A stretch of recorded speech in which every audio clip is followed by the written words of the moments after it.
शाम का समय था। एक छोटे से शहर के बस स्टैंड हमेशा की तरह भीड़ से भरा हुआ था। लोग अपने अपने काम से घर लौट रहे थे। उसी भीड़ में एक साधारण सी लड़की खड़ी थी, सिया। सिया ने साधारण सलवार कुर्ता पहना हुआ था और हाथ में एक छोटा सा बैग था। वो अपने गांव जाने के लिए बस का इंतजार कर रही थी। तभी वहां पर थाना इंचार्ज दरोगा रघुवीर सिंह अपनी जीप से उतरा। रघुवीर सिंह अपने रौब और घमंड के लिए पूरे शहर में बदनाम था। वो लोगों को बिना वजह डांटता और अपनी वर्दी का गलत इस्तेमाल करता था। उसकी नज़र अचानक सिया पर पड़ी। वो सिया के पास आया और बोला, अरे लड़की, यहाँ क्या कर रही हो इतनी देर रात को? सिया ने शांत आवाज में कहा, बस का इंतजार कर रही हूँ साहब, अपने गांव जाना है। दरोगा हंस पड़ा। इतनी सी लड़की और रात में अकेली घूम रही है, कहीं कोई गलत काम तो नहीं कर रही? आसपास खड़े लोग यह सब सुन रहे थे,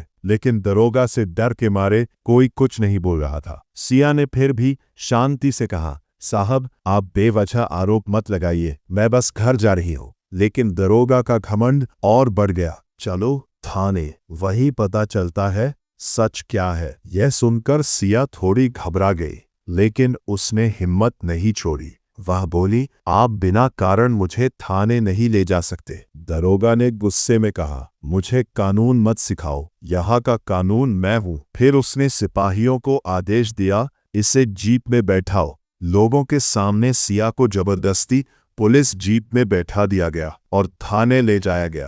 थाने में दरोगा ने उसे फिर पूछा, अब बताओ कौन हो तुम, सच सच बोलो। सिया ने धीरे से कहा, मैंने कुछ गलत नहीं किया है। दरोगा हंसते हुए बोला, सच नहीं बताओगी तो पूरी रात यही बैठी रहोगी। इतना कहकर वह अपने कमरे में चला गया। सिया ने अपने बैग से मोबाइल निकाला और किसी को फोन किया। फोन पर उसने बस इतना कहा, भैया मैं थाने में हूँ। उधर से आवाज आई, तुम वही रहो, मैं अभी आता हूँ। करीब आधे घंटे बाद अचानक थाने के बाहर कई गाड़ियों की आवाज आने लगी।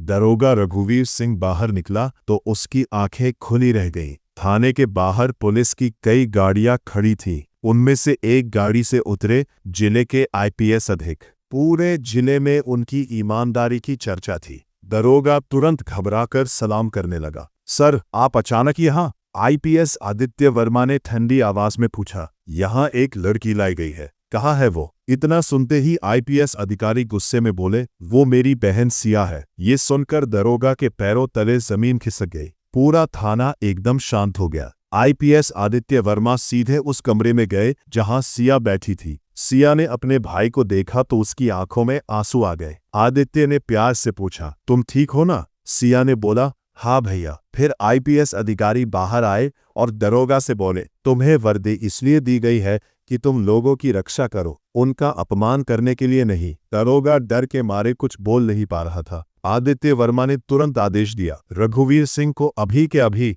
सस्पेंड करो। थाने में खड़े सभी पुलिसकर्मी ये सुनकर हैरान हो गया। दरोगा हाथ जोड़कर बोला, सर मुझसे गलती हो गई, मुझे माफ कर दीजिए। लेकिन आईपीएस अधिकारी ने साफ आवाज में बोला, कानून सबके लिए बराबर है और जो वर्दी का गलत इस्ते। उस रात के बाद पूरे जिले में एक ही बात फैल गई, किसी को भी कमजोर मत समझकर और किसी अपमान भी मत करो, क्योंकि सच और न्याय हमेशा सामने आ ही जाता है। और सिया मुस्कुराते हुए अपने भाई के साथ घर लौट गई। सीख, किसी की सादगी या चुप्पी को उसकी कमजोरी मत समझो। कभी कभी साधारण दिखने वाले लोग भी बहुत मजबूत होते हैं।